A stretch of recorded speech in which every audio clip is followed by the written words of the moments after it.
ሰላም ጤና ይስጥልን የተወደዳችሁና የተከበራችሁ የሚዲያችን ቤተሰቦች የዕለቱን ዘገባዎች ከዚህ እንደሚከተለው ወደ እናንተ ማድረስ ጀመርን። በቅድሚያም አበይት ነጥቦች እናስቀድም።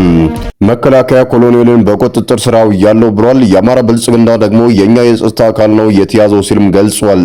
የፋኖ ኃይሎች የተማረከ ኮሎኔል እንደሌላቸውም አሳውቋል። ጉዳዩንም አስተባብሏል። በክልሉ የሚደረጉ ውጊያዎች እንደቀጠሉ ናቸው። በቀዳሚነት በዝርዝር የምንመለከተው ጉዳያችንም ይሆናል። በአርቲስት ቴዲ አፍሮ ዙሪያ የብልጽግናው መንግስት ዶክመንተሪ እያዘጋጀ መሆኑም ተሰምቷል። ለዚህ ደግሞ ያሰራቸውን ግለሰቦች እንዲሁም የሚዲያ ሰዎችንና የዲጂታል ሚኒሻ አባላትን ቃለመጠይቅ እያደረገ ስለመሆኑ ምንጮችም ገልጸዋል። በሌላ በኩል ደግሞ የአርቲስቱን ቃል አቀባይ ያሰረው ብልጽግና ጠበቃ እንዳታቆም በመከልከል ፍርድ ቤት ማቅረቡም ታውቋል። ማንም ከሚገምተው በላይ ይህንን ሀገር መገንባት ብንችልም የሚያደንቀን ጠፋ ሲሉም አማረዋል። ሰው ሲሞት የሚያመሰግን ማህበረሰብ የሰራውትን ኮሪደር እንኳን አላወደሰም በሚልም ወቅሰዋል። የወይዘሮ አዳነች አቤቤ አስተዳደር ስለ አዲስ አበባዊ የማፊያ ቡድን ምላሽ ሰጥቷል። ህዝቡ በመንግስት ላይ እምነት እንዳይኖረው ለማድረግ ሆን ተብሎ የማጭበርበር ስራ እየተከናወነብኝ ነው ሲልም ገልጿል። ይህንንም ይዘናል ታደምጡታላችሁ። ኢትዮጵያውያን በጥይት ተደብድበው መገደላቸውም ተሰምቷል። እነዚህ ዜጎች በደቡብ አፍሪካ ጥቃት የተከፈተባቸው ምግብ ቤት ውስጥ በመመገብ ላይ ሳሉም ነው። ሌላኛው መረጃችንም ነው። ኢራን የመፈራረስ አደጋ ተደቅኖባታል ሲሉ የአሜሪካው ፕሬዝዳንት ዶናልድ ትራምፕ አሳወቁም። በሌላ በኩል በመካከለኛው ምስራቅ ጦርነት ከተጎዱ ሀገራት መካከል አንዷ የሆነችው የተባበሩት አረብ ኤምሬትስ ከነዳጅ ላኪ ሀገራት ድርጅት አባልነት ልትወጣ ስለመሆኑም ይፋ አድርጋለች። የተወደዳችሁ የሚዲያችን ቤተሰቦች አብራችሁን ስትቆዩ እነኝና ሌሎችንም መረጃ ታደምጣላችሁ። እስከ ፍጻሜው ድረስ አብራችሁን ቆዩም።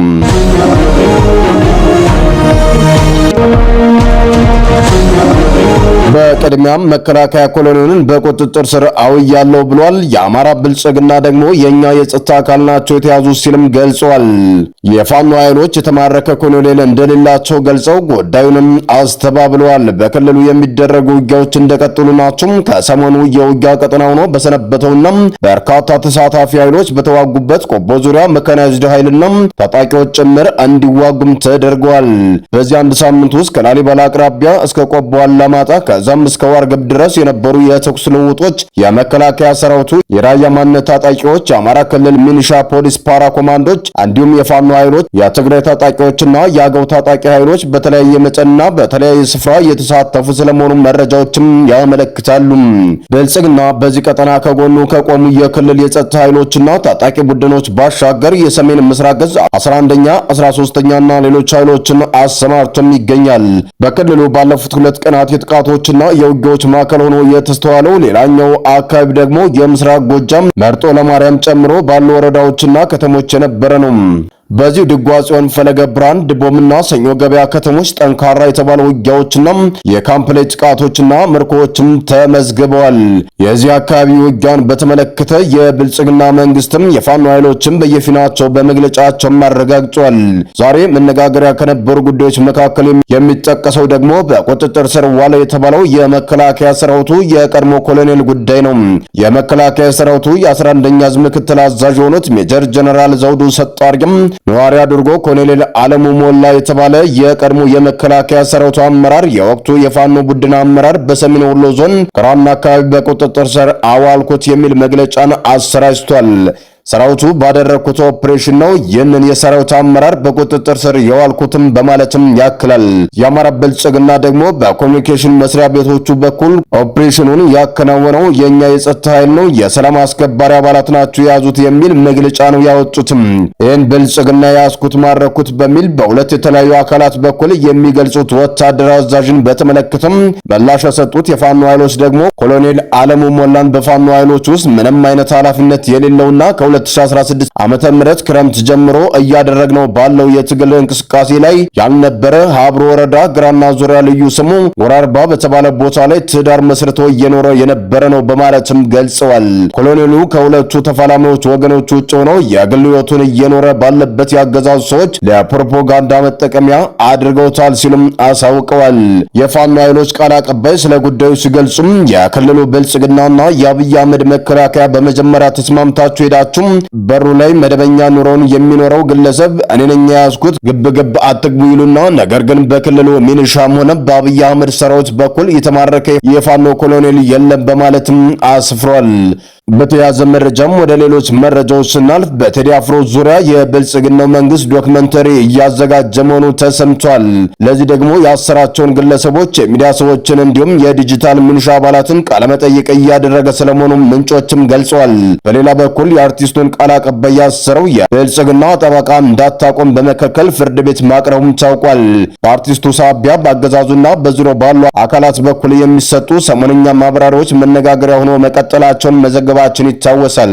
በመጮህ በማልቀስ አካባቢ ይበከላል፣ ወደ ከፍታችን አንበራለን፣ ልማችንን እናሳካለን፣ ጩኸቱን ለቅሶ ለቁራዎች እንተዋለን፣ ሐሰተኛ ለቅሶ ዋጋ በቀላሉ ገበያ የሚገኝበት መድረክ ውስጥ ነው ያለነው፣ ዋርካ እናሰማው፣ ለቅሶ እናሰማው፣ ጉዟችን ለማደናቀፍ ተግባራዊ እንቅስቃሴ ውስጥ እስካልገቡ ድረስ ለበሬ ወለድ ፕሮፓጋንዳና አስተያየታቸው ጆሮ አንሰጥም። እስቲ ዘፈኑን ከመጀመራችን በፊት ለሀገር ለሞተችባቸው የህሊና ጸሎት እናድርግ። የብልጽግና ሰዎች ከሰሞኑ በወረፋ እየወጡ እንዴት ስለ ለቅሶ እያወሩ የሚገኙት የአርቲስት ቴዎድሮስ ካሳሁን ቴዲ አፍሮ አልበምን ተከትሎ ነው። ባንኩና ታንኩ ላሁኑ በእጃቸው የሚገኘው እነዚህ ያገዛዙ ሰዎች በድምጻዊ ስራዎችና በዙሪያው ባሉ ሰዎች ላይ የወሰዱት እርምጃም የሚታወቅ ነው። ራሳቸውን ፐብሊክ ሚዲያ ብለው የሚጠሩ የሀገሪቱ ህዝብ ግብር የሚያስተዳድራቸው የሚዲያ ተቋማት ማለትም እንደ ቲቪ ባሉ የቴሌቪዥን ጣቢያዎች ቴዲን ያሞገሰ ሰው አያቀርብም የተባለበት አጋጣሚም የኢትዮጵያ ፕሬስ ድርጅት ድምጻዊ አልበሙን ስለመልቀቁም ያሰራጨው ዘገባ እንዲጠፋ የታዘዘበት ሁለትም በርካታም የአዲስ አበባ ነዋሪዎች ሙዚቃውን ተሰብስባችሁ ሰምታችኋል በሚል የታሰሩበት ክስተት ባለፉት ቀናት ከታዩ ውስጥ በጥቂቱ የሚጠቀሱም ይሆናሉ። የድምጻዊ ምክትል ማናጀርን ጨምሮ የረጅም ጊዜ የቅርብ ጓደኛው መታሰራቸውም ይታወቃል። እነኚህ እውነቶች ደግሞ በዓለም አቀፍ የመገናኛ ብዙሃን ጭምር ተረጋግጠው የተዘገቡ ናቸው። አሁን ደግሞ አገዛዙ በቴዲ አፍሮ ጉዳይ ላይ ዶክመንተሪ እያዘጋጀ ስለመሆኑም ለጉዳዩ ቅርበት ያላቸው ምንጮች ለሚዲያችንም ገልጸዋል። በኢቢኤስ ቴሌቪዥን ከወራት በፊት ቀርባ መነጋገሪያ የነበረችው ብርቱካን ተመስገን ላይ እንደተነገረው ሁሉ ተመሳሳይ ዶክመንተሪ ይዘጋጅ የሚል መመሪያ ወርዶ የተተገበረ ስለመሆኑም የገለጹት ምንጮች ለዚህ ደግሞ የተለያዩ አካላት ቃለመጠይቅ እየተደረገላቸው ስለመሆኑም አንስቷል። ከዚህ ውስጥም አልበሙን በተመለከተ ጋዜጣዊ መግለጫ ሊሰጥበት ታስቦ የነበረው ነገር ግን አመራሮቹ ወደ መገናኛ ብዙሃን ባለስልጣናት ተጠርተው ይህንን እንዲያስቆሙ መታዘዛቸው የተዘገበባቸው የአርቲስቱ ቲቪ ኃላፊዎች ይገኙበታል። እነዚህ አመራሮች ተጠርተው በብልጽግና መግለጫ እንዲከለከል ታዟል ሲል ዋዜማ መዘገቡም ይታወሳል። ሌላኛው ደግሞ የቴዲ አፍሮ ስቱዲዮ ተሰብሮ መዘረፉን በተመለከተ የተሰራጨው መረጃ ለመመከት በዚህ ስቱዲዮ በሚገኝበት ህንጻ ላይ ያሉት ጠባቂዎች ለዚህ ዘጋቢ ፊልም ተብሎ አልተዘረፈም ብላችሁ ተናገሩ የሚል ተጽዕኖ ስለመሆናቸው ምንጮችም ገልጸዋል። ስቱዲዮ ተሰብሮ መዘረፉንና ከተዘረፉ ውስጥ ደግሞ ያልተጠናቀቁ ስራዎች እንደሚገኙበት የዘገበው ደግሞ የጀርመኑ ድምጽ መሆኑ የሚዘነጋ አይሆንም። ከሳምንታት በፊት የቴዲ አፍሮ ቃል አቀባይ የሆነችው ትውልድ ኢትዮጵያዊን ማህሌት ሰለሞን መታሰሯንና ከመታሰሩ አስቀድሞ ደግሞ ምክትል ማናጀሯ በአርቲስት ቲቪ ላይ መግለጫ አልተከለከለም ብለሽ ተናጋሪ የሚል ማስፈራሪያ እንደደረሳት ለጉዳዩ ቅርበት ካላቸው ምንጮች ማረጋገጡም ይታወሳል። ወደ ፍርድ ቤት መቅረቧን የገለጹት ምንጮቹ ነገር ግን ጠበቃ እንድታቆም መከልከሏም አንስቷል። የቴዲ አፍሮ መግለጫም አልተከለከለም ብለሽ ተናገሪ፣ ያለበለዚያ የሽብር ክስን መሰረት እንመሰርትብሻለን የሚል ከአገዛዙ ሰዎች በኩል እንደተነገራት የሚገልጹት እነዚህ ወደ ጉዳዩ ቅርበት ያላቸው ምንጮች ቃል አቀባይዋም ይህንን እስከምታምን ድረስ ከማንም የህግ ሰው ጋር እንዳትገናኝ በሚል ከቀኑ 10 ሰዓት በኋላ ወደ ፍርድ ቤት እንድትቀርብ መደረጓም አክሏል። በዚህም ምንጮቹ አገዛዙ እያዘጋጀው ነው ባሉት ዘጋቢ ፊልም ላይ ከፋኖ ኃይሎች ጋር ጥምረት በመፍጠር ሽብር በመንዛት አመፅን መቀስቀስ ዓላማ ያላቸው አካላት ሴራ ነው የሚል መልእክት ማስተላለፍ ታሳቢ ማድረጉንም አክሏል። ከሰሞኑ የፌዴራል ፖሊስ ከቴዲ አፍሮ ጋር በተገናኘ እኛ ያደረግነው ነገር የለም ሲል ገልጾም ጉዳዩ ፖለቲካ ሆኖብኛል ማለቱም የሚታወስ ነው። በተያዘም የአዳነች አቤቤ አስተዳደር ስለ አዲስ አበባዊ የማፊያ ቡድን ምላሽም ሰጥቷል። ህዝብ በመንግስት ላይ እምነት እንዳይኖረው ለማድረግ ሆን ተብሎ የማጭበርበር ስራ እየተከናወነብኝ ነው ሲልም ገልጿል። የአገዛዙ ሰዎች መደበኛና በመደበኛ የመግደያ፣ የማሰሪያ፣ የመዝረፊያ ኃይሎች እንዳሏቸው በማስረጃ እየተረጋገጠ ነው። በአዲስ አበባ በመደበኛ ሁኔታ የጸጥታ ተቋማት ከሚያከ ከሚያከናውኑበት አፈሳና እስራት ባሻገር በስውር በቡድኖቻቸው በኩል ጋዜጠኞችን፣ ታዋቂ ሰዎችንና ባለሀብቶችን ያግታሉ፣ ይዘርፋሉ። በተደጋጋሚ የሚዲያ ባለሙያዎች ባልታወቀ ስፍራ ለቀናት ታግተው ከረሙ የሚል ዜና መስማት በእነዚህ ቡድኖች በኩል የድምፃዊም የባለሀብቱም ንብረት ተዘረፈ የሚል መግለጫ መስጠትም የተለመደ የብልጽግና ተግባርም ሆኗል። በአዲስ አበባ ከሰሞኑ ደግሞ ፖለቲከኛ ጀዋር መሐመድ በዋናነት በኦሮሚያ ክልል እንደዚሁም በአዲስ አበባ ከተማ አስተዳደር ጭምር የሚንቀሳቀሰውን የ120 የማፊያ ቡድን ድርጊቶች ባጋለጡበት መረጃው በርዕሰ መዲናዋ ይከናወናል በሚል ያነሱት ድርጊትም ይገኝበታል። የኢትዮጵያ ወጣቶች ሰላምና ብልጽግና ሚኒስቴር የሚል መታወቂያ መሸጡ ደግሞ አንዱ ዋናኛው ክስተት ሆኗል። በስም የጠቀሷቸው ግለሰብ ማሳያ አድርገው አንድ ግለሰብ ይህንን መታወቂያ ለመውሰድ እስከ 50 ሺህ ብር ይከፍላል። በተለይ በሸገር ሲቲ፣ በአምቦ መስመር፣ በአዳማ፣ በሻሸመኔ መስመር ካርዱን የያዙ ሰዎች እንዲያልፉ ይደረጋሉ። ይህንን መታወቂያ የያዘ ሰው ኬላ አይፈተሽም። በመንግስት መስሪያ ቤቶች ቅድሚያ ይሰጠዋል። የከተማ መሬትም ያገኛል። የመንግስት ኮንትራት ለማሸነፍ እድል ይከፍታል። ውጭ ሀገር ለመሄድ ፕሮሰስ ያቀላል ወዘተ አንስተውም ነበር። በአዲስ አበባ ደግሞ የቪአይፒ ፓስ በ50 ሺህ ብር እያስከፈሉ ያድላሉ። የከተማ ፖሊሶችም ወረቀቱን ሲያዩ ያለ ፍተሻ ያሳልፏቸዋል። ቦሌ ኤርፖርት ድረስ የፌደራል ፖሊስ አባላትን ይህንን መታወቂያ ይዘው ያመናጭቋቸዋል። የከተማ አስተዳደር እውቅና ሰጥቶት አይደለም የሚያውቀው ነገር የለም በሚል ጠይቀውም ነበር። ይህ የማፊያ ቡድን ያሰራጨው የውሸት ሰነድ በማንኛውም የትራፊክ ደንብ እንዳይቀጣ፣ የተሽከርካሪዎች ውስጥ የልዩነት ምልክት እንዲለጠፍ፣ በነዳጅ ማደያዎች ቅድሚያ እንዲሰጣቸው፣ አስፈላጊ ከሆነም በትራፊክ ፖሊስ ሞተር ሳይክል እንዲታጀቡ ወዘተ የሚል ሐሳብ የተካተተበትም ነው። ይህንን ተከትሎ ምላሽ የሰጠው የወይዘሮ አዳነች አቤቤ አስተዳደርም መንግስትን ከህዝቡ ለመነጠል የሚደረግ መረጃ ስርጭት ነው ብሎታል። ይህ መረጃ ፍጹም ከእውነት የራቀ ነው ብሎም መልሶ ደግሞ እንዲህ ያለ ነገር ሲያደርጉ የተገኙትን ጠቁሙኝ በሚል ሐሳብ አስፍሮም ራሱን ተቃርኗል። ሰሞኑን በማህበራዊ ሚዲያ እየተዘዋወረ የሚገኘው አንድ ጽሑፍ የከተማ አስተዳደሩ በሁለት ሎጎ አንድ ደብዳቤም የውሸት ማረጋገጫ እንደተሰጠ በማስመሰል የስም ማጥፋትና የመንግስት ተቋማት አሰራርን እንደሚጠይቁ እንዲሁም ህዝብ በመንግስት ላይ እምነት እንዳይኖረው ሆነም ሆን ተብሎ የማጭበርበር ስራ የሚመስል ይዘት እንዳለው ያመለክታል ይላል የከተማዋ ሰላም ጸጥታ ቢሮ ያወጣው መግለጫ። በተያዘ መረጃም ወደ ውጭ መረጃዎች ስናልፍ ኢራን የመፈራረስ አደጋ ውስጥ ናት ሲሉ ዶናልድ ጄ ትራምፕም ተናገሩ። ይህ በእንዲህ እንዳለ በመካከለኛው ምስራቅ ጦርነት ክፉኛ የተጎዱት የተባበሩት አረብ ኤሚሬትስ ከነዳጅ ላኪ ሀገራት ድርጅት ኦፔክ አባልነት ልትወጣ ስለመሆኑም ይፋ አድርጋለች።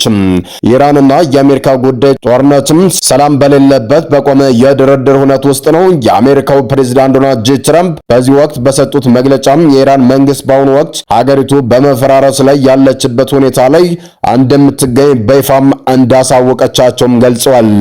ትራምፕ ይህንን መረጃ ይፋ ያደረጉት ኢራን በውስጥና በውጭ ጫናዎች ክፉኛ እየተናወጠች ባለበት ወቅት ነው።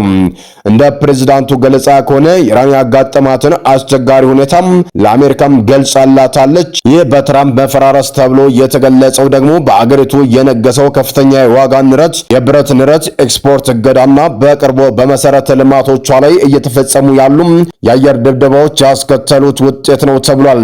ይህ ማብራሪያ በኢራን በኩል የተሰጠው የኢራን የሰላም ውሳኔ ሐሳብ የኒኩለር ጉዳዩን አላካትትም በሚል ፕሬዝዳንቱ ውድቅ ካደረጉትና በሆርሙዝ ጎረቤት ላይ ያለው እገዳ በቀጠለበት ወቅት መሆኑን አልጀዚራም ዘግቧል።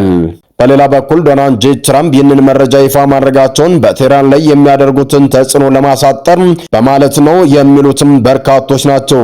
ይህ በእንዲህ እንዳለ በመካከለኛው ምስራቅ ጦርነት ከፍተኛ ተጽዕኖ ከደረሰባቸውና የጉዳቱ ሰለባ ከሆኑ ሀገራት መካከል አንዷ የሆነችው የተባበሩት አረብ ኤሚሬትስ ከነዳጅ ላኪ ሀገራት ድርጅት አባልነት ልትወጣ ስለመሆኑም ይፋ አድርጋለች።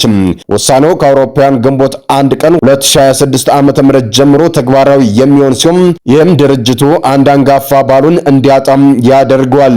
የተባበሩት አረብ ኤሚሬትስ ባሰራጨችው መግለጫ ከአባልነት የመውጣቷ ውሳኔው የረጅም ጊዜ ስትራቴጂካዊና ኢኮኖሚያዊ ራዕይን የሚያንጸባርቅ መሆኑንም ትገልጻለች። የሀገሪቱ ባለስልጣናት እንደሚሉት ይህ እርምጃ ሀገሪቱን በዓለም አቀፍ የነዳጅ ገበያ ውስጥ ያላትን ሚና በኃላፊነት በማስጠበቅ በገበያው ውስጥ ለሚታዩ ለውጦች ፈጣን ምላሽ ለመስጠት የሚያስችላት ተለዋዋጭነት ለመፍጠር ያለመ ነው ብላለች።